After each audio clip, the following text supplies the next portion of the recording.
much. Thanks so much, Justin. And thank you for having me here. This may be the first time an emergency physician has ever been invited to speak at a psychiatry conference. So I'm particularly honored for that. Let me just get my slides up. Sorry. It should be easier at this point in the pandemic, but here we are. So, all right. I wanted to start in a place that doesn't immediately scream psychiatry, and then try to tie that into how I think computational methods and techniques are really going to have an impact on not just psychiatry, but lots of other parts of medicine over the coming years. So I wanted to start with what I think of as a medical mystery, which is that when we look at the distribution of pain in society, it's really concentrated and it flows down these very predictable socioeconomic gradients, but in a really, I think, striking way. So when you look at surveys of the fraction of people who report having been in severe pain over the past day or two, it's twice as much in Black and non-white patients relative to white patients. It's much more common in lower education and lower income groups. And so that's, on one level, not entirely surprising because lots of things follow those kinds of gradients. But the story with pain is actually even more interesting than the usual story about gradients and bad things across income and race and things like that.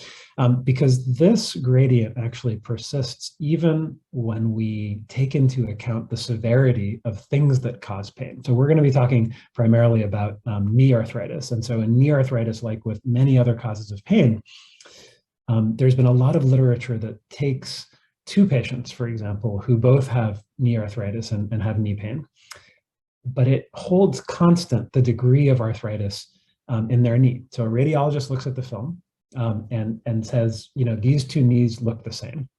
And the mystery, the reason that this story is a little bit more complicated than it seems at first, is because even taking that into account, non-white patients report more pain, even when that X-ray looks exactly the same.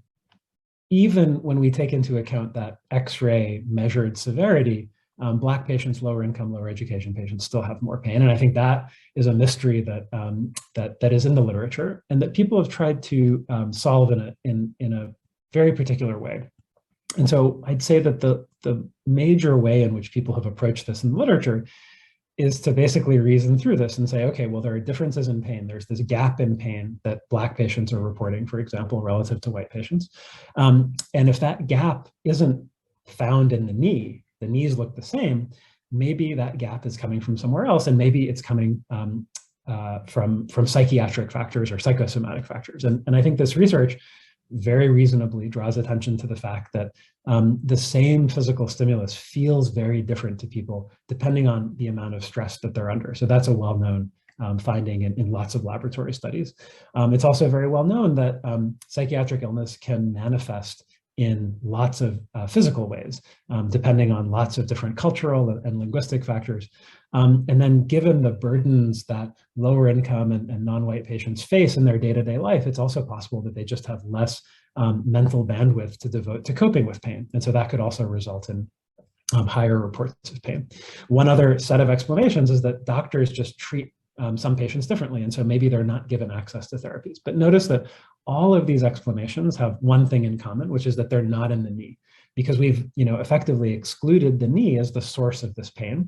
And that's why we go looking for other factors in psychiatry, in psychosomatic factors, in the medical system and things like that.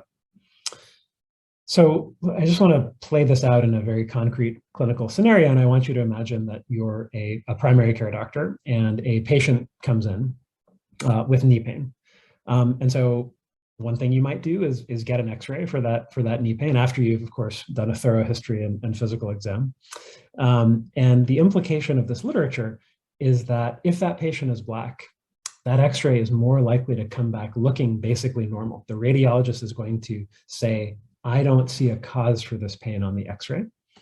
And that's going to lead you to go down a completely different route. So you're not going to refer this patient to an orthopedic surgeon for consideration of a knee replacement or injections or things like that. You might start asking questions about anxiety or depression or stress or other things.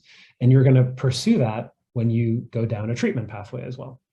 So that's all, what would happen in the real world given this literature. But all of this really depends very critically on something I haven't talked much about so far, which is what we mean by disease severity. So this whole set of conclusions is predicated on the fact that I can look at a patient's X-ray and I can say these patients have the same amount of disease or the same severity of disease in their knee. But how do we do that? What's the current state of the art? Well, this is the current state of the art for measuring that. It is a radiologist looking at an image and giving his or her opinion about the extent of osteoarthritis in the knee. Now, this isn't entirely a subjective enterprise. There are a lot of grading scales where radiologists meticulously go through every compartment of the knee and grade it according to very standardized and accepted criteria. And the most common set of criteria was developed in the 40s and 50s by these two gentlemen, Drs. Kellgren and Dr. Lawrence. And when you go back to those original studies, those studies were done on coal miners in Lancashire in England, comparing those Lancashire coal miners to office workers in neighboring communities. And in those original papers, when you go back, there's actually no mention of the race and the sex distribution of the study population because it was all the same. They were all white men in their young to middle age. So where is this going? Well, all of my research is on machine learning applied to medicine. And so you might have guessed where it's going, which is this a good job for an algorithm? So we might worry that given that human radiologists and the knowledge that their radiology reports are based on, that is grounded in this one specific group in one time and one place.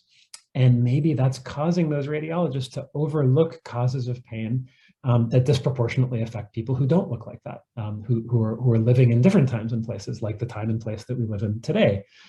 But there's one big problem when you want to train an algorithm for this purpose. When you look at the way algorithms are generally used in the literature, like the machine playbook is basically find a bunch of X-rays, find a bunch of radiology reports, and train the algorithm to produce what a radiologist would say about this X-ray. And that's why you often see in the literature these claims that, algorithms have gotten so good that they're now able to match human performance in interpreting a radiograph or an electrocardiogram or whatever complex medical image we're talking about. Notice that is exactly what we don't want to do in this scenario. The whole problem is that we worry that humans are making mistakes. Humans are locked into some particular definition of arthritis. Humans are missing things that are disproportionately affecting some kinds of patients. So the last thing we want to do is train the algorithm to just spit back out to us what a human would say about the X-ray. So that's the sort of, unfortunately, the standard machine learning playbook in medicine is train an algorithm to input an X-ray that looks like this and output, for example, the Kellgren-Lawrence grade that a radiologist would assign to that X-ray. Now, it turns out that there's another human that you could ask for their opinion about the knee, and that other human is the patient. So what we did was we trained another kind of algorithm. Rather than teaching the algorithm to say what a radiologist would have said about this X-ray, we're actually going to train the algorithm to predict what a patient would say about her own knee, and specifically the amount of pain in that knee. So rather than learning from the radiologist, we're going to train this algorithm to listen to the patient and ground our interpretation of that X-ray in what the patient says. So I'll just point out that one reason that this kind of work isn't done that often is that finding the data to do this work is not at all straightforward. It is very easy to find data sets that link X-rays to a radiologist's interpretation of that X-ray. That is, what is sitting on the PACS system of every hospital in the country. So that is actually very easy to find. It is much, much harder to find data sets that link X-rays to patient reports of their pain experience or really anything else. And I think that is, unfortunately, a commentary on the fact that the medical system and our medical records in general care a lot more about what doctors say than about what patients say. But we were lucky enough to find a data set that was derived from an NIH longitudinal study of knee pain. So this enrolled a very diverse population across the US. It collected not just x-rays and the radiologist's interpretation of that x-ray, but also patient-reported outcomes like pain in a particular knee. And once you have a data set like that, you can use this exact same machine learning playbook, but simply swap out the outcome that the machine learning algorithm is predicting. So rather than predicting the radiologist from the x-ray, you take the x-rays, you train a very standard convolutional neural net, and you output what the patient would say her pain was from that knee. Now, this has one very nice feature that I'll just flag, which is that if the algorithm can look at the x-ray, just the pixels in the x-ray, and predict what a patient would say about the knee, is that, how much pain is that knee producing on a scale of 1 to 10? That means that there's something in the knee that is causing the pain. It's not something that is in their heads or in the medical system or somewhere else. It's actually in the knee, because the only thing the algorithm sees is the pixels that are in the knee. So, I think a lot of people, when they have a very reasonable reaction to any work involving patient-reported pain scores, because we know how noisy these scores are. I think that the general sense is that it has a lot more to do with someone's mood or what side of the bed they woke up on or what they had for breakfast than it does about objective seeming factors in the knee. But if the algorithm can predict the pain that a patient is reporting from that knee from just the pixels, it means we don't have which side of the bed the patient woke up on in the x-ray. We just have the knee. And so if the algorithm can find signal in that x-ray, it means that it can link that pain to specific things in that knee radiograph. So I'll give you, just one statistic about how this algorithm does.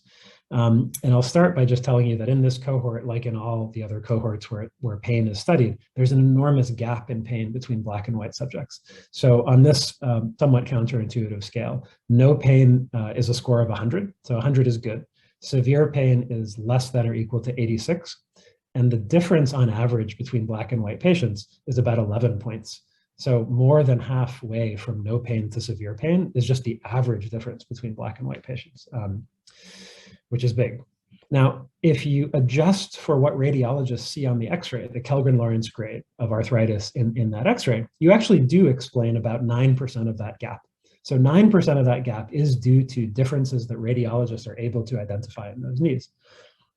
But when we adjust for the algorithm score instead, the algorithm's prediction of pain from that knee x-ray, we can explain nearly half of that pain gap between black and white patients. So the algorithm is finding things in that knee that not only cause pain, but that disproportionately cause pain for black patients, and that radiologists are not seeing and are not making its way into the standard radiographic interpretation. And we find similar results, although less striking, for high versus low income, high versus low education groups as well.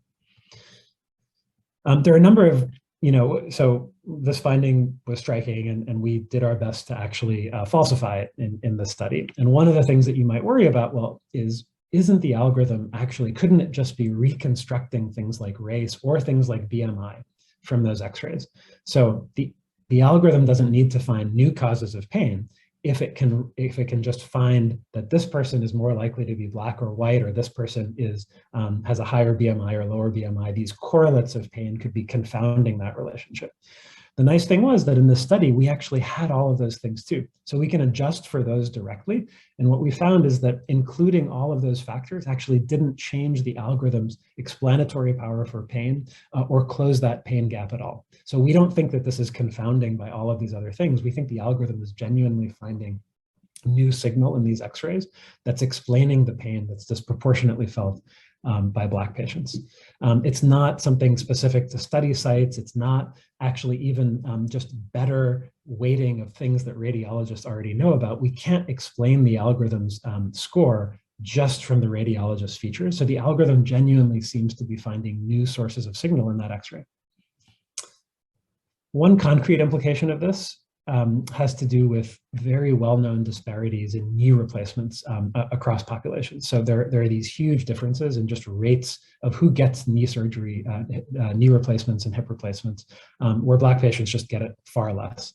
And so one interesting possibility is that this difference in how we're looking at X-rays could be one driver of that. And to get at that, we actually took all of the patients in our study who had severe pain. So this is the first criterion for getting a knee replacement, is you have to have severe pain. The second criterion is that your pain has to be due to something in your knee. But what counts as something in your knee? What we did was, rather than taking the radiologist's judgment of severe knee pain, we just took the same number of patients, but swapped in those that the algorithm thought had very high severity of disease in their knee based on their predicted pain score. And just doing that swap in the eligibility criteria would double the fraction of Black patients in our sample that would be eligible for knee replacement surgery. And these are just, they're not just clinical guidelines here. These are insurance guidelines about who gets reimbursed for having a knee replacement. And so these things really cut pretty hard, and could be one of the factors that are driving these disparities in access to knee replacement surgeries, which can be really transformative for patients in pain. So I want to close just by trying to distill at least some of the lessons that I took away for medicine, and I think for psychiatry as well. And I think the most optimistic vision is that algorithms used in this way can actually be tools for scientific discovery, not just for spitting back out things that humans already know, but actually about learning new things about X-rays and MRIs and other sorts of complex data that humans can't process very well. Correlating is at the heart of that process. So even though we can't establish causation in any formal way here, just being able to isolate causes of pain to certain parts of an image, I think, is hugely valuable for starting that process of hypothesis generation that's at the heart of any kind of scientific discovery. I think that that's going to be particularly helpful in psychiatry. And the first way that's going to be helpful is in the way that you can see from this study, which is basically getting all of the non-psychiatric stuff out of psychiatry that's misshelved in psychiatry. I think by the time a patient makes it to you, maybe you see this a little bit less. But one thing I saw a lot of in residency and in my practice in the emergency department, which I think will probably resonate with lots of other non-psychiatrists, is how many times we write off symptoms, real symptoms, to psychiatric problems. Oh yeah, she's a little anxious. I think that's why she's having chest pain. Maybe, but maybe not. And a huge part of what we need to do in those other branches of medicine is figure out what's not psychiatric and do our jobs so that you all can do your jobs. And for me, the best analogy for this is actually peptic ulcer disease, which we used to think of as a psychiatric problem, or at least a personality problem. And it turns out once we got better able to measure things in the stomach and do better cultures and biopsies with endoscopy, it turns out it's a bacterium. You treat it with antibiotics and it goes away, and it's not a type A personality at all. So I think that's one really important thing for you to keep in mind. But I think that can really help inside of psychiatry as well. So much of what you do as psychiatrists is correlating this very complex language data that you get from patients into a diagnosis like depression or anxiety or something like that. And I think that process is very ripe for incorporating some of these approaches, provided we can build algorithms that don't just, again, automate human judgment, but actually learn from what really happens to patients. All of that requires data. And so the last thing I'll say is that it's really hard to get data. I spend so much of my time negotiating for access to data, trying to convince people to let me touch data, either getting it out of the healthcare system where it's siloed in, or getting me and my team in. And so I wanted to mention one last concrete thing that we're trying to do to help solve that problem, which is we co-founded a nonprofit called Nightingale Open Science, and I'll drop the link into the Slack channel.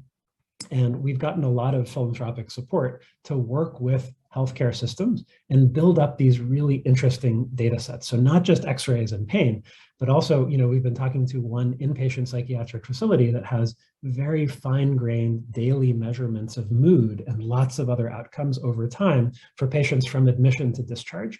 So all of those kinds of data, I think, are so fascinating. You can even imagine correlating things like head imaging to different kinds of psychiatric illnesses and seeing if there's any signal there.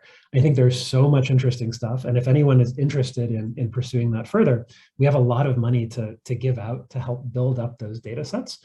We build those up inside of healthcare systems so that, you can do research with them, you can do whatever you want with them.